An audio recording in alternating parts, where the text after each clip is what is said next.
So I start. Thanks a lot for attending. Today I will be presenting commitment attacks on Ethereum's reward mechanism. This is a joint work with Ertem Nosrat, Bernabe, Casper, and Bart. In this presentation, I try to present a couple of commitment attacks in which the attacker, by committing to a specific set of strategies, can incentivize other rational validators in the network to follow a behavior that is favorable to the adversary, and this leads to a set of commitment attacks on the Ethereum consensus layer. But before discussing about this attack, I will give you a brief overview of the Ethereum consensus mechanism and the blockchain technology. As all of you perhaps know, Bitcoin is the first and maybe the most well-known blockchain.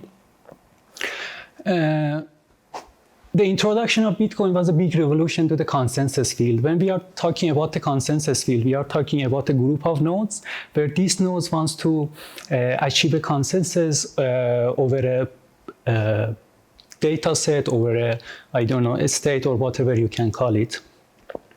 Bitcoin managed to achieve a couple of interesting properties. The first one is that it's decentralized. Whenever we are dealing with a centralized entity, usually achieving consensus is not a problematic challenge, because you can assume that you have a centralized entity, and this centralized entity can send the next state to all the clients in the network. But this is not the case in the Bitcoin. Bitcoin is completely decentralized. Besides, Bitcoin is permissionless. Anyone can join the network and leave the network without the need of a permission of a centralized entity. And third one, the Bitcoin is dynamically available. What does it mean? It means that as a Bitcoin node, you can fluctuate between being online and being offline, and this does not halt the progress of blockchain. This was not the case in the classical consensus protocol. In classical consensus protocol, if the number of participating nodes, the number of active nodes, drop lower than a specific level, the protocol would stop and you cannot continue. But in the Bitcoin, even if the minority are active, you can progress by extending a chain. But the question is that how Bitcoin managed to solve these problems. In the Bitcoin, we have set of transactions and set of nodes, and the goal of the Bitcoin nodes are to achieve a consistent ordering of these transactions. So these transactions are collected into the blocks are connected to each other using a hash function, and the very important question is that who is going to propose the next block on the chain? As I mentioned, Bitcoin is not a centralized distributed system, therefore we cannot expect to have a node that creates the next block. Bitcoin answered this challenge by introducing the concept of proof of work. In proof of work, any node who solves the Bitcoin puzzle first can be the next block proposer. What is the Bitcoin puzzle? It's mentioned here. It's an inequality. It's an hash-based inequality, and the miners should try to find the nonce that can satisfy this inequality. So the hash of the nonce and a couple of more inputs should be less than a specific target, which is defined by the protocol. So as you can see, this is a brute forcing mechanism. And the miner who managed to find this nonce earlier than the other can propose the block. Whenever you join the network, the Bitcoin network as a new node, it's possible that you see a couple of chains in your view. So you need a consensus rule to select the best chain and propose your blocks on top of that. So all the blockchain needs this kind of consensus rule, but the consensus rule in Bitcoin blockchain is pretty simple. It's called the longest chain. So whenever you join the network, you should always select the best chain and propose on top of that best chain, which is the longest chain. And we can show, as long as the majority follow this consensus rule, the protocol is secure. Although Bitcoin was a great breakthrough, but it has its own limitation. For example, it consumes lots of energy. The current Bitcoin difficulty is around 2 to the 46 hashes per block. So for finding a new block, the total network community should perform this kind of hashes, and because of that, the annual electricity consumption of a Bitcoin is in the range of a middle-sized country. Therefore, Bitcoin is not cheap. Bitcoin is not green, and besides that, it suffers from other problems. For example, it suffers from low transaction throughput. The transaction throughput of Bitcoin is 7 transactions per second. And for example, if you want to compare it with a centralized approach, which is, for example, Visa payment can handle up to more than 1,000 transactions per second. So there is a huge gap here. And besides that, Bitcoin suffers from line confirmation time. Whenever you submit a transaction to the Bitcoin, it stays in the mempool for a couple of hours, and then it's recommended to wait for 6 blocks to be built on top of your block, your transaction, to consider it as finalized. And because of that, it takes a couple of hours for a transaction in Bitcoin to be confirmed. And because of this limitation, the community has tried to come up with some alternatives. And I would say the Ethereum is the most favorable alternative.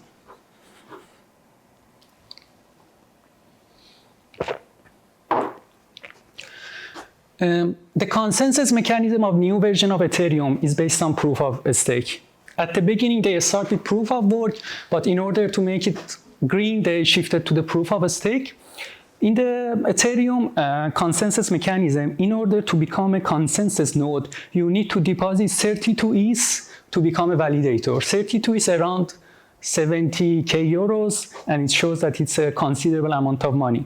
So Ethereum is not as permissionless as Bitcoin, because you need to have this amount of money to participate in the consensus process, but it's not completely permissioned.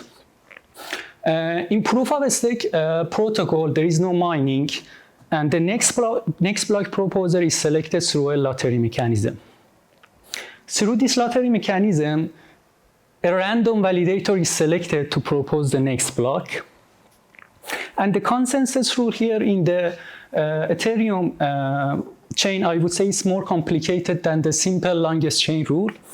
But in generally speaking, I would say its consensus mechanism is a voting-based consensus mechanism.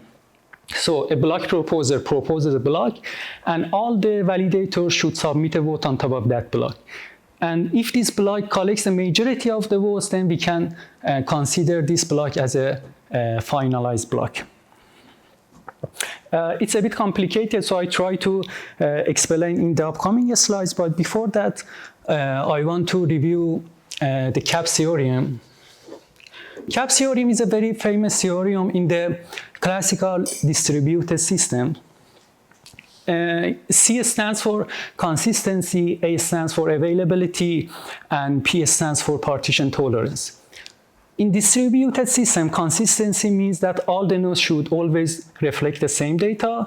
Availability means that the system should always be functional. So whenever a request is submitted, the system should be able to update its state. And partition tolerance means that it should be able to continue working even under the network partition. According to the CAP theorem, a distributed system can only achieve 2 of these 3 properties. So there is no distributed system can achieve all of these properties simultaneously. And it's not really difficult to see. So assume that we have 2 nodes in the network, and they share the same state, which we call it state 1. Upon receiving a request, node 2 can update its state to state 2. And since there is no partition, they can communicate. So node 1 can update its state 2. So here we have availability because the network has responded to the request, and we have consistency because both of them share the same state. But now assume that the network is partitioned. In this condition, upon receiving a new request, if node 2 decides to update its state, we have liveness, we have availability because it has answered to the request, but unfortunately we will lose the consistency because different nodes have different states. Now if the node 2 decides to achieve consistency, it is obliged to refuse the request from the user, and therefore the network will lose availability. And I would say the same theorem applies in the blockchain network. But before mentioning this theorem, let's review what's a secure blockchain. A secure blockchain should achieve 2 important properties. The first one is finality, and the second one is liveness. Finality resembles consistency in the distributed system, so all nodes should reflect the same ledger. They should have access to the same ledger always. And liveness means whenever a new transaction is submitted, this new transaction should be included in the chain eventually at one point in the future. According to the CAP theorem in the blockchain, a blockchain protocol can either have finality under network partitioning, under the setting, under partial synchrony setting, or it can achieve liveness under dynamic participation. Let's see what does it mean.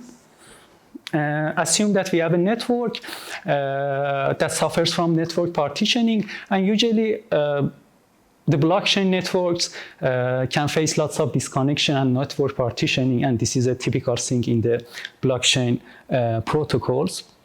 In a general categorization, blockchain protocols can be divided in two groups.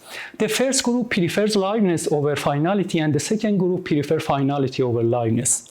For example, the longest chain protocol, which is the backbone protocol of the proof of work mechanism, is a live protocol. Let's see why. Assume that you are mining on a Bitcoin chain, and this is the longest chain. Can we guarantee that this chain is the finalized chain and will not be reverted in the future? Not really, because there may exist another chain, another partition that we are not aware of that. And once this partition is resolved, we need to abandon our chain and go to the longer chain, because the lower chain is longer. Therefore, we cannot guarantee that the transactions included in our current chain is always finalized and will not be modified in the future. But the second groups prefer finality. For example, the voting-based mechanism are part of these groups. In a voting-based mechanism, when the proposer proposes a block, this block should receive a majority of the votes to be added to the chain. And this majority, usually in the BFT-based consensus mechanism, are 2/3 of the total number of votes available in the system. So assume that we have a chain, a block proposer has proposed a block, but the number of collected votes on top of this block is less than 2/3. In this situation, neither in this partition nor in another partition, this chain cannot be extended.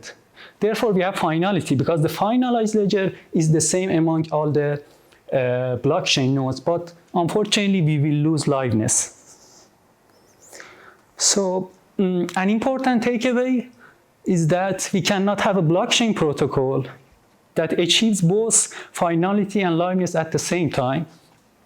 But we know in order to have a secure blockchain, we need a blockchain protocol that achieves both of them simultaneously. So there is a contradiction here. And in order to solve this contradiction, a common approach to design a secure blockchain is that the protocol uses two separate underlying protocols to generate two separate chains. The first protocol is the fork choice rule.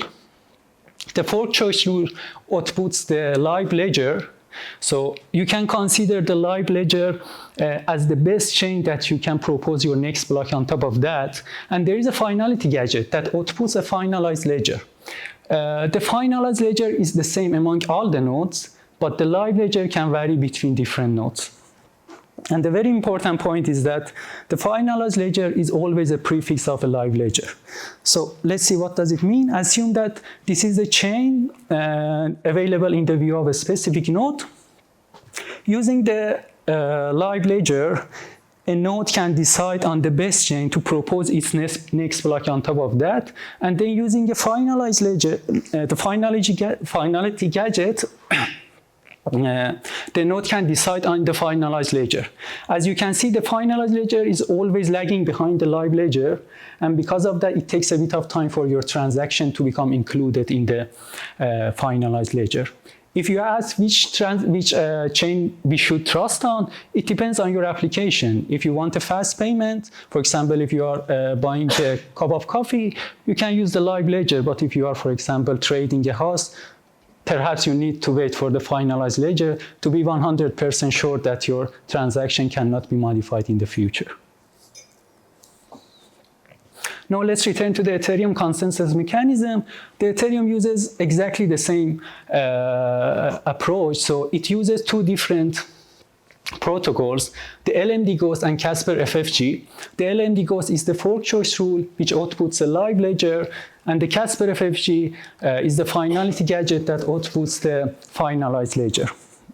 LMD GHOST stands for latest message driven greedy AVS observe sub 3, but believe me, it's very easy to learn how it works. So in Ethereum, time is divided into a slot. The duration of each slot is 12 seconds. We denote 32 consecutive slots and call it by an epoch.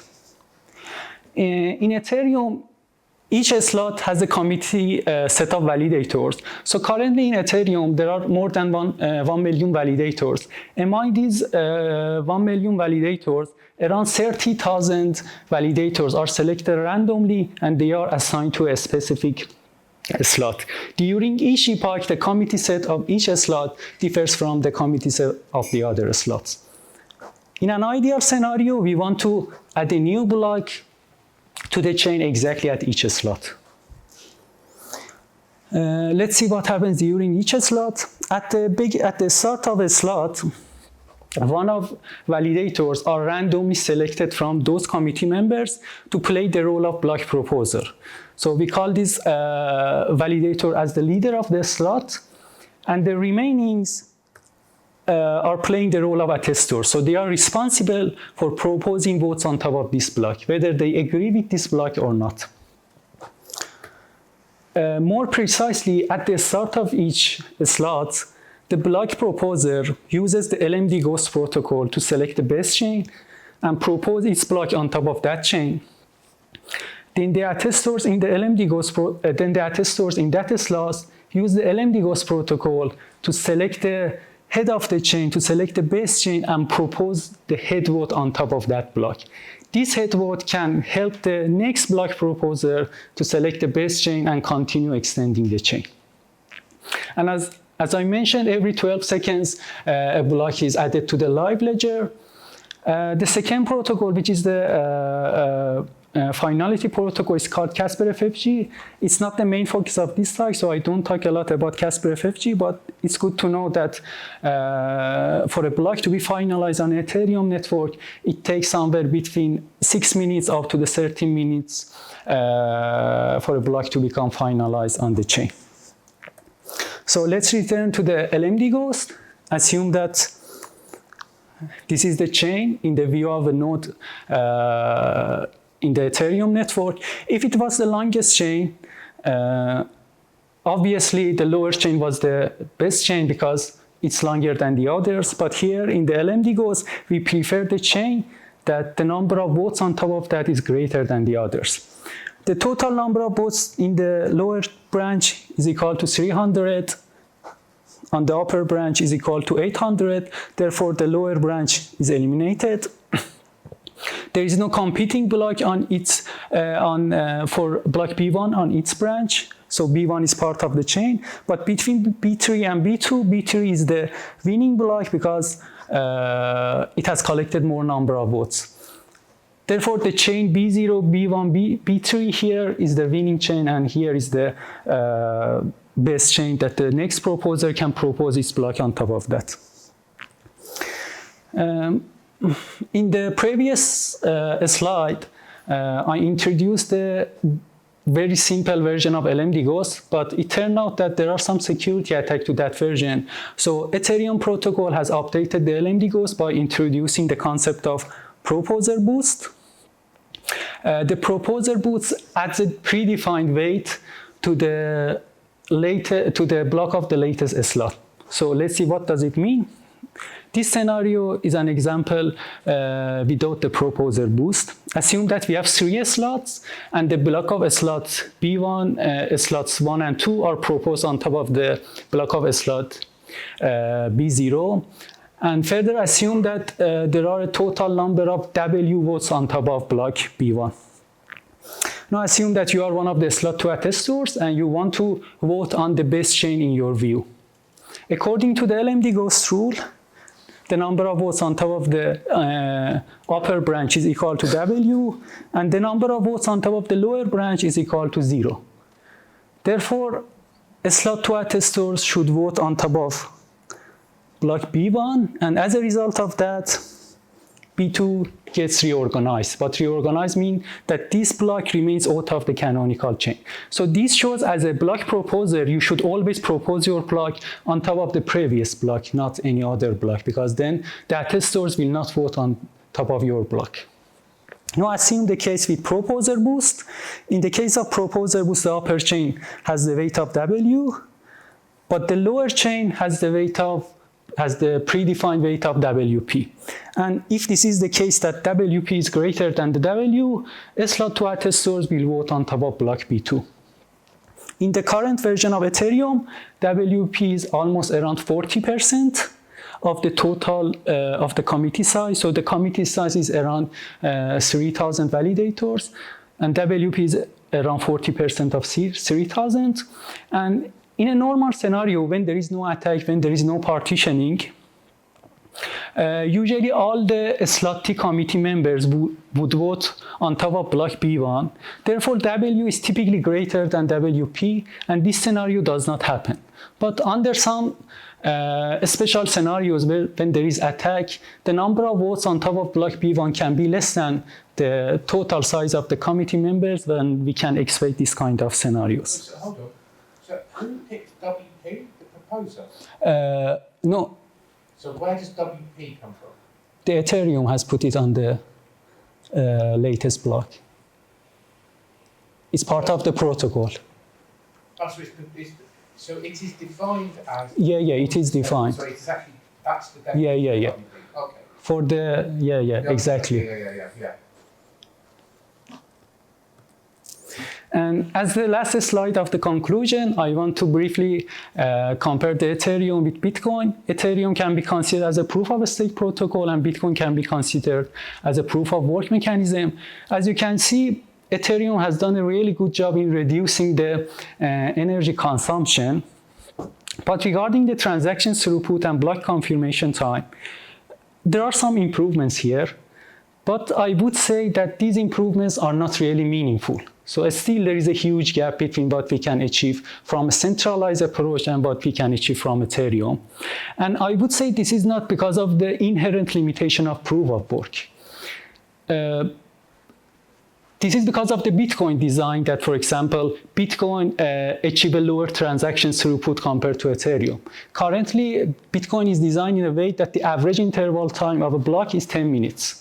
But research has shown if we reduce this to 2 minutes or even, for example, 1 minute, the Bitcoin can continue working without any problem. Therefore, Bitcoin can achieve these statistics too. Knowing that only by moving to the proof of stake we cannot solve this protocol, we cannot solve these problems, there are some ongoing researchers to improve the transaction throughput and block confirmation time on Ethereum. For example, for reducing the block confirmation time, Ethereum community are working on a mechanism to reduce the finality time to the duration of one slot. So whenever a block is proposed on that slot, it should be finalized instantly. Or for example, for increasing the transaction throughput, there's the idea of using parallel chains, layer 2 chains, ZK rollups, optimistic rollups, which is a separate story, and I don't talk about them in this presentation.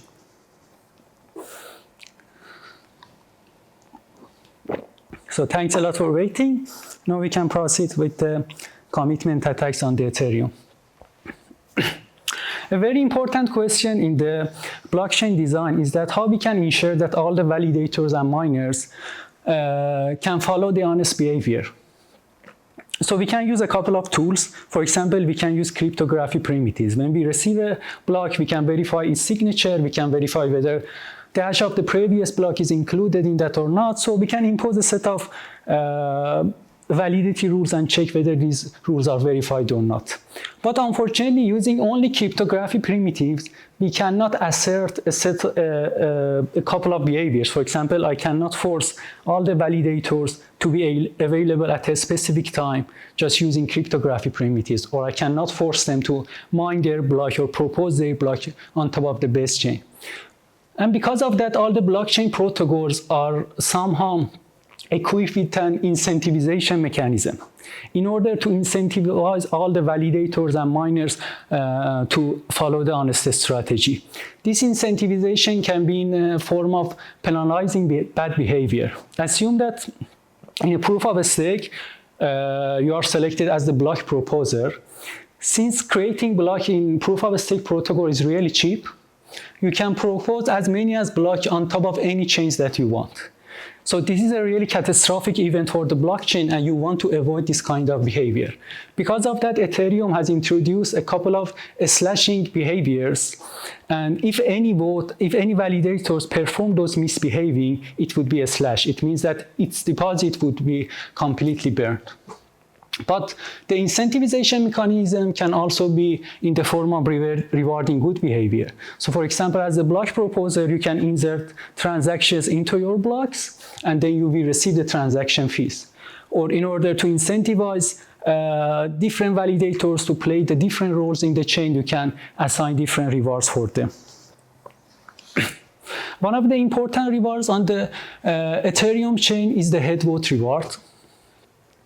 In order to incentivize the validators to participate in the voting mechanism, Ethereum offers a head vote reward for the validators to be online and submit their votes. But not all the head votes will receive the head vote reward. In order to be eligible to receive the head vote reward, the head vote reward should satisfy a couple of conditions. One of them is to be timely. By timely, mean if you are a slot T attestor, you should submit your head vote exactly at a slot T. The reason is that if you delay publishing that vote is completely useless, because the main goal of a head vote is to help the next proposer to select the best chain. So any delay here leads your vote to be completely useless, and therefore you don't deserve the head vote reward. But detecting whether a vote is timely or not, it's a bit challenging on the blockchain protocols, because the concept of time is not really well defined on the blockchain. You can easily fake the timestamps. So you are in need of a mechanism to see whether a vote is timely or not. And in the current implementation of Ethereum, they have used this mechanism. A slot T head vote is considered to be timely if it is included in the next blocks, in the next slots block. So a slot T vote should be included in the slot T+1 block. It's a simple design, but it works quite well, because if it is included in next block, it means that you have published it on time. Although it's a good design, but it suffers from an obvious bottleneck, I would say. And this bottleneck is that the leader of the next slot has the full control over the head vote reward of the previous slot. So if the next slot proposer decides not to include some of the votes in its block, those votes will not receive the head vote reward, although they are published on time. So the core idea behind the commitment attacks that I'm going to introduce here is that an adversarial block proposer can incentivize the previous slot committee members to vote on blocks that are favorable for the adversary, and by doing so, it can perform the block reorganization attack. By block reorganization, I mean that the attacker managed to remove some of the blocks from the chain, and by doing so, it can steal some of good transactions from those blocks and put them in its own block and receive the transaction fee from those blocks. So in our paper, each attack is introduced in the form of a game between the adversarial validator and the rational validators. During each game, the adversarial validator commit to following a specific strategy, and we show that the rational validators are incentivized to behave in a way that is favorable to the adversary. So I start with the simple game, but before describing this attack, you should know that Ethereum protocol is predictable. It means that all the block proposers know in advance on which slots they are going to propose their blocks. So assume that a slot T+1 is adversarial, meaning that the block proposer of a slot T+1 is the adversary, and the goal of this attack is to reorg a slot T block. The adversary commits to the following strategy and make it public for other validators. A slot T attestor should not vote on the block of a slot T. But if they do so, their votes will not be included in the adversarial blocks in the next slot, and therefore they will not receive the head vote reward.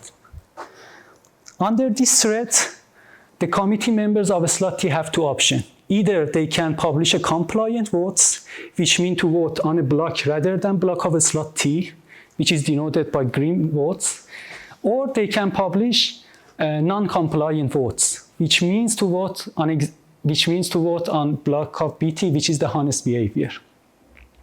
If the majority of votes are non-compliant, the attack would fail because the adversary is obliged to propose its block on top of block BT, and block BT is not reorged. But note that the non-compliant votes will not be included in the adversarial block, and therefore they will not consider timely and they will not receive the head vote reward. In another scenario, if the majority of the committee members of a slot T propose compliant votes, then because of the proposer boost mechanism, the adversary can propose its block on top of the block of a slot T-1, and therefore manage to successfully reorg the block of a slot T. Using game theory, we can show that the dominating strategy for the committee member of a slot T is to publish the compliant votes, and as long as the majority of the committee members are rational, this attack would succeed. In the paper, we introduce a couple of more games to extend the length of reorganization attack, because in the simple game, we only reorganize one attack. But in the paper, we introduce a couple of more attacks to increase the length of reorganization. Here, I only mention to another attack which is called selfish mining inspired attack. Selfish mining is a very famous attack in the longest chain attack. So in a period where the number of adversarial blocks in a proof of work or a longest chain protocol is greater than the number of public chain blocks, the adversary can hide the blocks and at a later time publish those blocks to all the miners on the proof of work mechanism. By doing so, the miners on the public chain will need to abandon their chain and start mining on top of the longest chain, which is the adversarial chain. So the adversary managed to orphan the public chain by this kind of attacks on the longest chain mechanism. It was thought that this kind of attacks cannot be applied to the voting-based mechanism, such as Ethereum, but this attack showed that still we can perform similar attacks on the Ethereum mechanism. So the idea behind this attack is almost similar to the simple game attack. This attacks to any interval in which the adversarial slots, the number of adversarial slots is greater than or equal to the non-adversarial slots. For example, in this picture, there are 3 adversarial slots whose proposer is the adversary, and there are 3 non-adversarial slots. All the committee members whose next slot is adversarial, which are denoted by red votes, they are incentivized to vote on top of the adversarial fork, which is the lower fork. And by doing so, the adversarial fork can perform the reorganization attack and can orphan and remove all of the blocks in the upper chain. An interesting result here is that so far I'm not aware of any formal security analysis of the LMD GHOST protocol, but these attacks showed that the security of LMD GHOST cannot be better than the longest chain protocol, because the same attack can be applied here. And I want here to give some quantification on the profit that the attacker can gain by performing this kind of attacks. There are two major sources of reward for the block proposer. The first one is the transaction fee that it includes in the block. Typically in the Ethereum context, we refer to those transaction fee by MEV. MEV stands for maximal extractable value and means the maximum amount of value that a block proposer can achieve by ordering transaction in its block. It's a more general term compared to the transaction fee, but you can assume that it's almost the same as transaction fee. And the other source of reward is the attestation inclusion reward. In the Ethereum protocol, block proposers are responsible to include the votes in their blocks. And in order to incentivize the block proposers to do so, the Ethereum has offered a reward which is called the attestation inclusion reward. So let's start with the MEV reward. If the attacker managed to successfully reorg the slot T block, it can steal some of the valuable transaction from that block and include those transactions in its own block. Therefore, we expect an increase in the MEV. But let's see how much this increases. This figure depicts the average amount of MEV over the past year for two different types of block. So the orange one corresponds to the normal blocks whose previous block is not reorged, but the red one corresponds to block whose previous block is reorged. And as you can see, there is an increase in the average MEV reward that they can achieve, and this increase is almost around 0.04 ETH, which is around €100 per single block. But beside the increase in the MEV reward, a successful reorganization attack can result in an increase in the attestation inclusion reward, because by orphaning a slot T block, by reorging a slot T block, the next block can include both of the votes from a slot T and the slot T-1, because the slot T block is reorged and has not included the vote of a slot T-1. So in total, considering both the increase resulted from the attestation rewards and the MEV reward, reorging attack can result in an almost 60% increase in the reward of an adversarial block, which is around €170. But note that this is for a single block. For example, if the largest Ethereum mempool managed to reorg one block per each of its block, during a day it can receive an extra amount of more than 200,000 K, which is a considerable amount of money. And this shows that the Ethereum community should be really worried about the reorganization attacks. And in the last slide, I want to talk a bit about the solution that we proposed.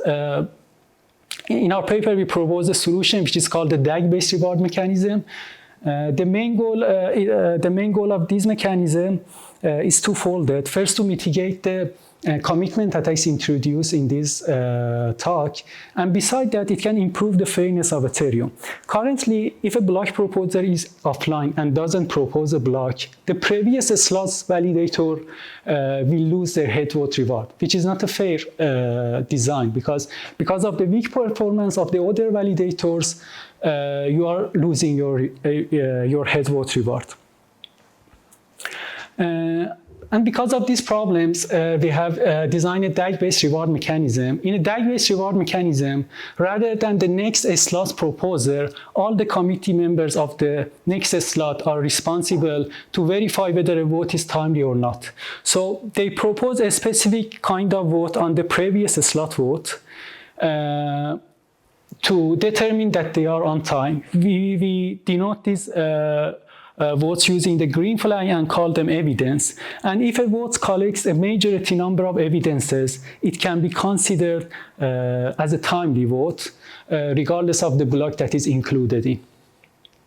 Of course, this mechanism is not really practical, because the number of total validators are around more than 30,000 in each slot, so it imposes a huge overload on the Ethereum network. And to do so, we introduced a practical version in which a group of validators is selected randomly to play the role of aggregator in each slot, and they are responsible for proposing evidence on top of the previous slot votes. Under synchrony, these signatures and votes can be aggregated into a single signature, and just at the cost of 14% increase in the block reward and less than a 1 second increase in the validator reward, we can receive a fairer reward mechanism in Ethereum. Yeah, this was the last slide from my presentation. Thanks a lot for your attention, and if you have any question, please ask.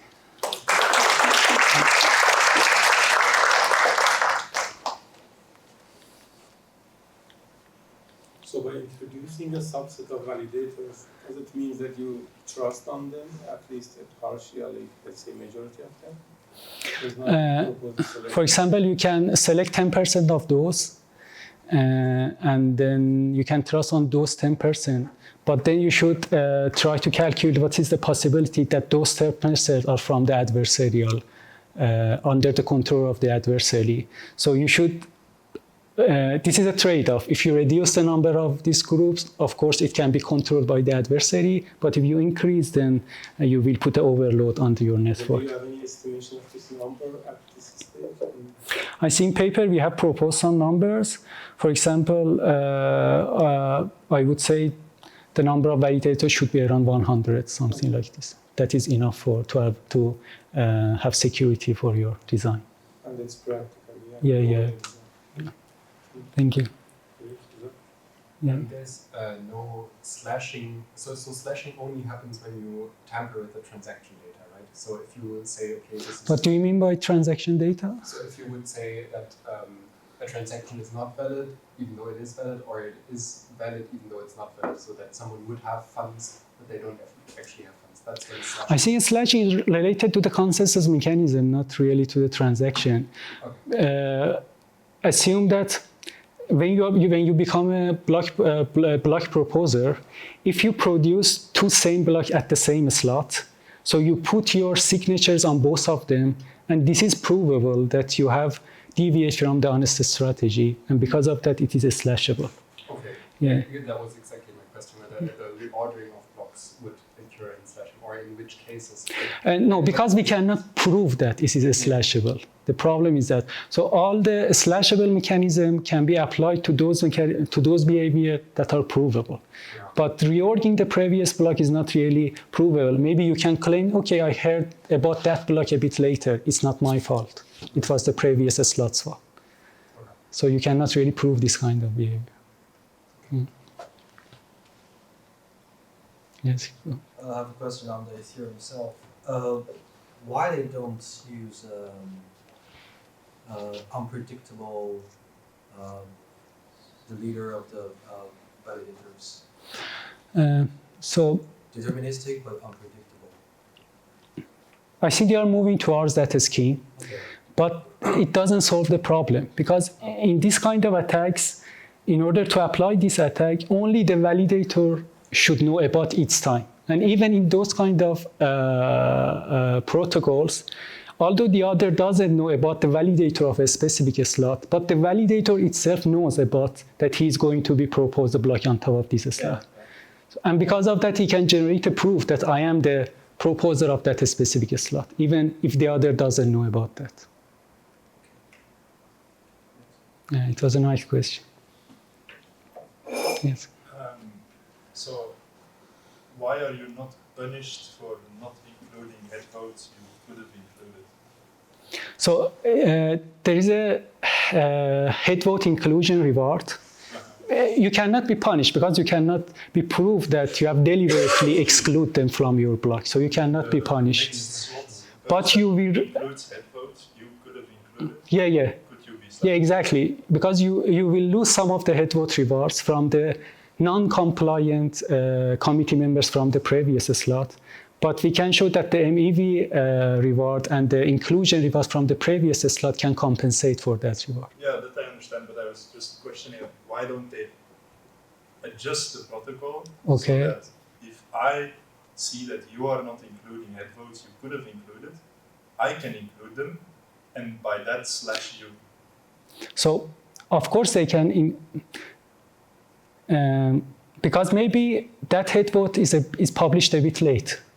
So how can you it was not my fault that I didn't put it in my block. Or there could be a partition, right? That could be what? Like, that could be like a partition that you just did not receive. Yeah, exactly, And then exactly. It's not provable that you did it maliciously. Yeah. It could be just a mistake. Yeah. So you cannot really prove this kind of behaviors. Unless you have a consensus over that. You can solve with cryptographic primitive if you can solve this problem. Because then you can force someone to give you a proof that you updated the latest block. I mean, you include it because you cannot guarantee that he has got this previous one. So you cannot ask him to give you proof that you updated the latest. Yeah, it's interesting. Yeah. Yes. Do you have formal proof for your countermeasures? Or just So we tried to propose a formal proof, but the main problem was that there is no proof for the LMD GHOST itself. So we couldn't prove that the new mechanism can prove it to be secure. So there is no proof for the LMD GHOST itself. Therefore, it's really difficult to propose a proof that our new mechanism can make it secure. We tried, but we put a very strong assumptions and we decided just to remove it from our paper. I'm trying to do like the game theoretical proofs. Yeah, we tried a game theoretical approach, but we couldn't prove that it is really live and finalized under the new reward mechanism. Does it also decreasing the MEV from the countermeasures? Not really. Why it should decrease the MEV? No, yeah, the MEV, the extractable value. Yeah. By reorganizing blocks. By reorganizing, you can increase your own MEV. Oh yeah, but do you so the goal is to decrease the MEV or it doesn't matter? No, the goal is not to decrease the goal is to increase your MEV or your MEV. Oh, Okay. The goal is not to decrease the other's MEV.